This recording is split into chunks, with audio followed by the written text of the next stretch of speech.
Hello traders and welcome to forex devil YouTube channel. So traders, आज इस video में हम लोग एनालाइज करेंगे गोल्ड को और हम देखेंगे कि हमारे पास इंट्राडे में कौन कौन सी अपॉर्चुनिटीज़ बन रही है। लेकिन ये वीडियो स्टार्ट करने से पहले आपको बता दूं कि अगर आपने हमारे चैनल को सब्सक्राइब नहीं किया तो अभी जाके सब्सक्राइब कर लें। इस वीडियो को लाइक और शेयर ज़रूर करें और कमेंट करके हमें बताएं आपको वीडियोज़ कैसी लगती हैं। तो चलिए अपनी वीडियो शुरू करते हैं।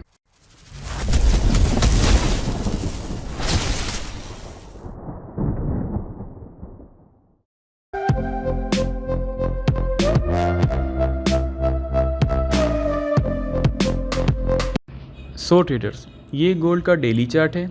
डेली चार्ट में इस जगह पे हमें एक सेल की तरफ ब्रेक ऑफ स्ट्रक्चर देखने को मिला। उसके बाद इसने अभी तक अपना कोई भी रेजिस्टेंस लेवल ब्रेक नहीं किया, तो इस हिसाब से हम लोग इसमें सेल ही देखेंगे।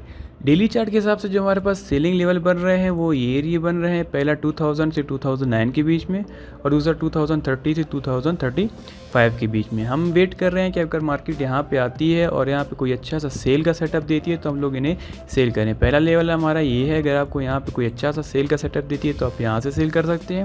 लेकिन अगर मार्केट यहाँ पे कोई सेल का सेटअप नहीं देती और इस एरिया में आ जाती है इस लेवल पे, तो आपने वेट करना है कोई यहाँ पे आपको कोई अच्छा सा सेल का सेटअप दे, तब जाके आप यहाँ से सेल करें। तो अगर हम लोग H4 का चार्ट देखें, हम लोग H4 में चलते हैं, तो H4 में हमारे पास एक बाय लेवल बन रहा है जो ये वाला एरिया है 1926 से 1932 के बीच में।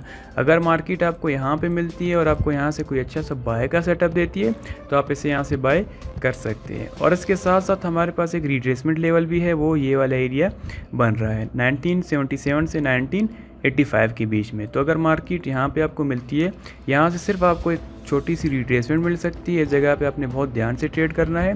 लेकिन अगर मार्केट आपको इन तीन लेवल में कहीं पे भी मिलती है, इस जगह पे, इस जगह पे या फिर इस जगह पे, तो यहाँ से आप कोई भी सिग्नल का वेट करके जैसे आपको सिग्नल दिख जाए वहाँ से एंट्री कर सकते हैं। आज FOMC भी है तो आपने बहुत ध्यान से ट्रेड करना है क्योंकि मार्केट बहुत ज़्यादा वोलेटाइल हो सकती है। अगर आपको वीडियो पसंद आई तो लाइक और शेयर ज़रूर करें और कमेंट करके हमें बताएं कि आपको हमारी वीडियोस कैसी लगती हैं। हमारा टेलीग्राम ग्रुप ज़रूर ज्वाइन करें, वहाँ पर आपको लेटेस्ट अपडेट्स मिलते रहेंगे। Thank you.